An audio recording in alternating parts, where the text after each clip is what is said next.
Hello everyone, so today we're going to be talking about all the manga I read in January. I believe it's just under 50 volumes, so we have lots of great stuff to talk about, and I had a pretty strong start to the year. So the very first thing I read in January was the first 2 volumes of Adam the Beginning. This basically acts as an origin story for Osamu Tezuka's Astro Boy. I have not personally read that series. I would like to, but I haven't gotten the chance to yet. So these first 2 volumes kind of lay the groundwork for the series. So we have 2 university students who are working to build this robot that you see here, but they're kind of struggling with funding from the university, so they end up entering their robot into a robot fighting competition. So I believe it's going to mostly be centered around that, or just robots fighting things in general. I really enjoyed these first 2 volumes, but I like pretty much anything to do with robots. Just the exploration of humanity and the edges of that, and what can be considered human and what can't be. Actually, that's kind of an unintended theme with this month's reading. Somehow I always have a theme during the month. This month it's the edges of humanity and what can happen there. Anyway, I know this publisher is kind of getting a lot of bad press recently because of their handling of another series. I personally didn't notice any issues with my reading of the first 2 volumes of this series, but I also wasn't looking that hard, so I could have missed something. But as long as those problems don't enter this series, I'll keep collecting it. And yeah, I did enjoy the beginning of this story, and I'm interested to see where it goes from here. The next thing I read in January was the entirety of Erased. This is a really great mystery thriller manga focusing on this man who is kind of a failure of a manga artist, and he kind of has this power to relive certain moments to stop something bad from happening. In this case, he basically goes back and relives his childhood and attempts to save one of his childhood friends. When I'm reading a mystery thriller manga or book, I'm looking for a story that doesn't rely only on reveals and shock factor, because if you are able to predict those reveals and the story is relying entirely on those reveals, then you might be disappointed. I think Erased did a great job at this. It does not rely only on its reveals to carry the story. I was able to predict some pretty big reveals, but I wasn't disappointed because the entire story did not hinge on those reveals and those shocking moments. This manga has some great memorable characters. For some reason, I thought the main character was going to be kind of forgettable, but he's a really enjoyable main character. I really like seeing his thought processes as he tries to figure out the mystery that's happening. And the other characters are great as well. I especially love the main character's mom, which I'm sure is a pretty common thing with this manga, but I really liked that character. This manga also reminded me just a tiny bit of 20th Century Boys, with the childhood friend group and the different timelines and trying to solve a mystery. I will say the ending is just a tiny bit anticlimactic. I thought there could have been another 2 chapters in there and everything would have been great. To me, it didn't feel like there was quite as much tension in the ending as there was throughout the rest of the story. Despite this didn't affect my enjoyment of the series at all. I really enjoyed this manga, and because it doesn't rely on those twists and turns too much, I feel like I can reread it several times in the future. Next, I read another complete series,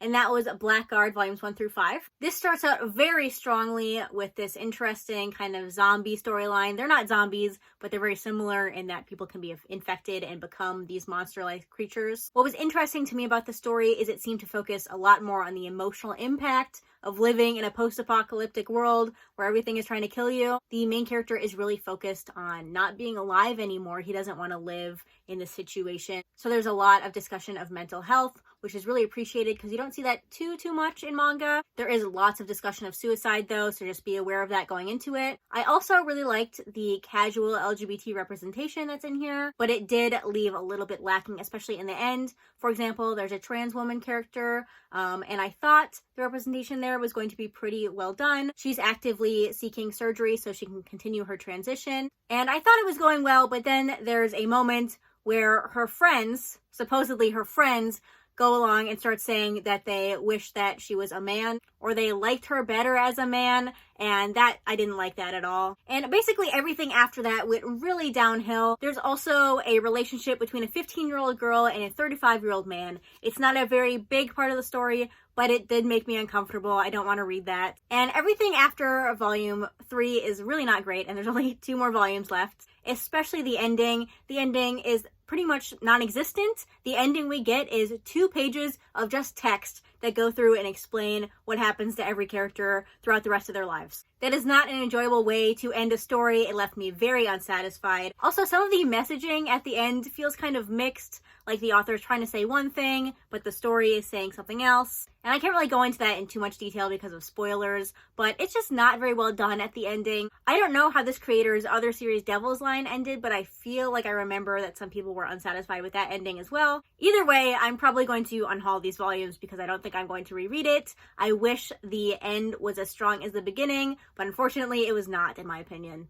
The next manga I read in its entirety again, and that was Beastars volumes 1 through 22. So even though this is about animals, it's also another manga that explores humanity. In this case, it's kind of natural instincts versus societal expectations of you. There are many messages in here that you can apply to our real world. So apparently I just really enjoy stories where we discuss humanity with inhuman characters. I don't know why, but I really enjoy those. Another thing I absolutely loved about the series was the world building. Obviously, you have the relationship between carnivores and herbivores, and the carnivores are not allowed to eat meat, but they have this black market area where carnivores eat meat, and this causes problems between the herbivores and the carnivores. You also have this interesting hierarchy that I was surprised by, where the herbivores are kind of seen as above the carnivores. So there are several different characters and relationships that develop that kind of hierarchy or explore it in an interesting way. I really liked those elements. But there's other just like little elements of the world building that I feel are very strong. Like I mentioned, the carnivores aren't allowed to eat meat,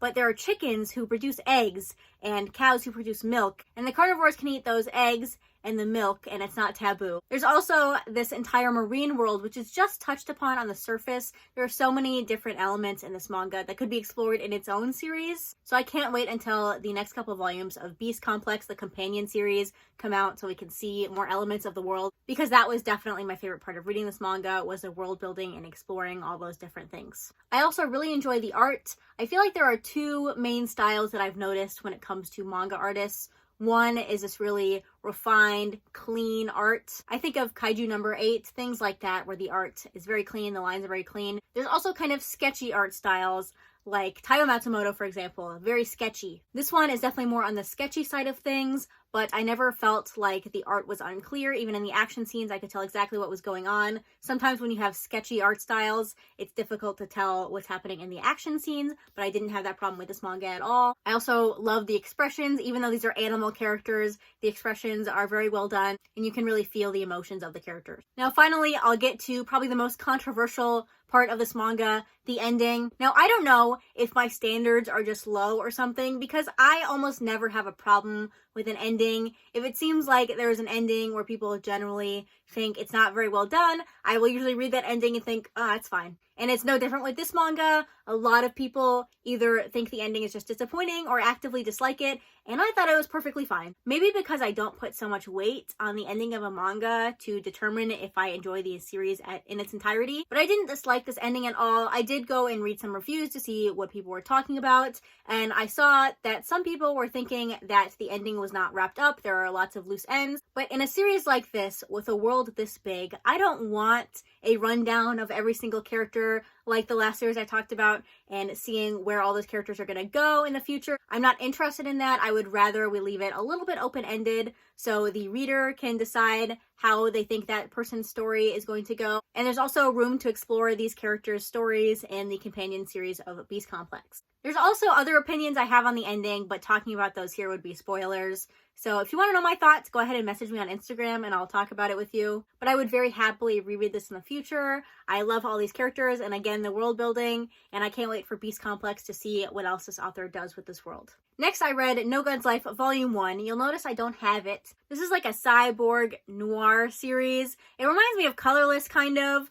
I don't think I like the setting or these types of stories. I read the first volume and even that was a struggle, and I knew I wasn't going to like it. If I kept reading it, it would have just been a waste of time. So I just went ahead and cut my losses and got rid of the manga. I'm not going to read this in the future, probably. I'd rather be reading other things that engage me more. Next, I read In This Corner of the World. This is a manga about this young woman who is sent to get married to a man she doesn't know, and it takes place during World War II, so we see the effects of the bombing of Hiroshima. I will say that this manga is very well done. I do appreciate seeing the effects of war from a female citizen, but I personally did not enjoy reading it, and I think it's because I just don't like fictional World War II stories. If I'm going to read about World War II, I would rather read nonfiction from someone who actually lived during this time period. For some reason, fictionalized stories set during World War II are not engaging to me. They try so hard to evoke emotion in the reader, and it just never works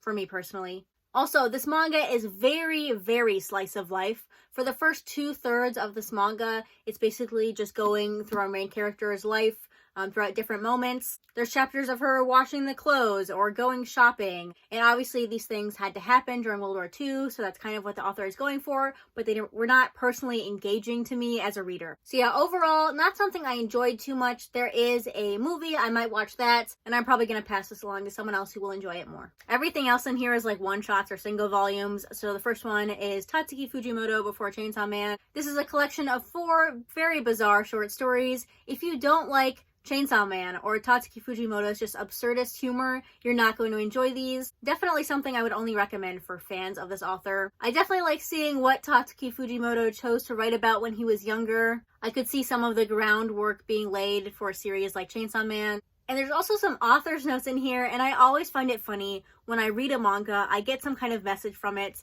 and then I read the author's note, and the author's note is completely different from my thoughts about the one-shot or the manga I just read. That happened a couple times when I was reading this manga, and it just goes to show that many people can get many different things from the same story. Next, we're going to go through some of the latest volumes from series I've been reading. First, we have Blood on the Tracks, Volume 12. It's Blood on the Tracks. It's very shocking and lots of big reveals every volume. I'm very interested to see where this one is going to go after the prologue that we're in right now. Then I have Welcome Back Alice Volume 4, which I kind of have some pretty strong opinions about. For some reason, if I'm ever going to hear someone talk about how uncomfortable Shuzo Oshimi's works are, they'll be talking about this one.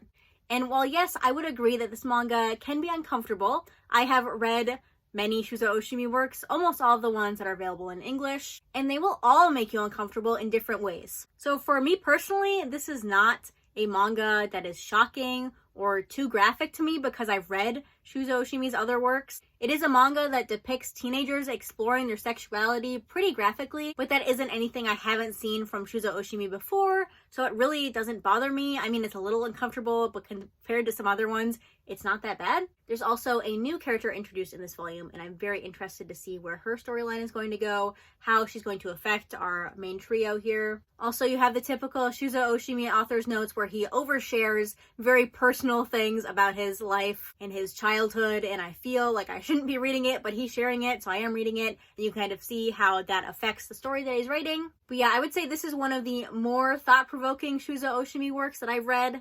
Every time I finish a volume, I'm left kind of considering, thinking about things, stuff like that. Next, I read Tales of the Kingdom Volume 2. We see more of these two in this volume, and things start to become a little bit more connected. I'm definitely more interested in the story now, and obviously Asumiko Nakamura's art is very beautiful. Next, I read Something's Wrong with Us Volume 12. More reveals, more drama, and some great entertainment in this volume. Next, I read I Want to Be a Wall Volume 2. I didn't enjoy this volume quite as much as the first one, but this one explores more of these two characters, how they met, how they came to be married, and more getting to know each other. There's also another character introduced. For some reason, there's a little bit of a jealousy kind of storyline there that I don't really like. So that's why I didn't enjoy this volume quite as much, but that jealousy problem did get resolved by the end of the volume. So overall, I enjoyed this, and I really, really appreciate this series, and I'm glad Gen Press decided to release it. A manga with a similar subject matter that I read this month is Love the Answer? This follows this girl. At the beginning of the story, she is in high school, and she experiences a lot of bullying or just kind of people not understanding her because she doesn't have an interest in romance. Her friends keep trying to set her up with boyfriends. It doesn't go well, and eventually she goes to college and meets other people like her. My favorite thing about this manga is that there are several depictions of aromantic people or asexual people, and it shows that there are different ways to be asexual or aromantic. Just because one person is asexual does not mean that another asexual person will have the same experience as that other person. So it's rare to even see one asexual character, let alone several, so I really enjoyed that about this manga. I will say because the main character is looking up different definitions and things to figure out how she wants to identify, it does become a little bit encyclopedic. But overall, I really enjoyed this manga. The first part kind of physically hurt me because of the situation that the main character kept getting put into. but by the end, I definitely really appreciated this manga, and thank you to Kodansha for publishing it. I would love to see more manga like this published in the future. Okay, the last two things in this reading log are one-shots. The first one is Drip Drip. I enjoyed Beastar so much that I really wanted to read this manga and see what else the author had to say. This is about a woman who every time she touches something that she perceives as dirty, she gets an explosive nosebleed. And it really strongly affects her relationships. She wants to be in a relationship, but she can't seem to find someone who doesn't cause this incredibly explosive nosebleed to happen. I ended up really enjoying this one-shot. It's delightfully weird. I like weird books and manga, and this one was definitely weird, but I feel like the story the author was trying to tell was well done. It has a lot to do with childhood trauma and how we see ourselves and the world around us because of something bad that happened when we were kids. Also kind of a commentary on society's view of women's sexuality. And yeah, definitely solidified my appreciation for this author. I would definitely be very happy to read that Santa manga that we got a sneak peek of at the end of this volume if Viz decides to publish it or any other publishers. But yeah, very happy that I read this one this month. And the last thing I read in January was Monotone Blue. This is about these two boys. This lizard is new in class, but he's a lizard, so he kind of sticks out, and this cat boy befriends him. And it's basically about bullying and being different from everyone else. It was fun, but not super memorable. I did like this one a lot more than this author's other works, like Love from the Other Side, or The Wise Beasts of the Wizarding Wisdoms. I didn't like either of those. I didn't like it as much as The Girl from the Other Side, though. It is a little bit just not very memorable, but I will still continue to pick up more of this author's works if they're released in English. So yeah, those were all the manga I read this month. Let me know if you read any of these, what you thought of them, or what your favorite read of January was. But that's going to do it for this video. Thanks for watching, and I'll see you next time. Bye!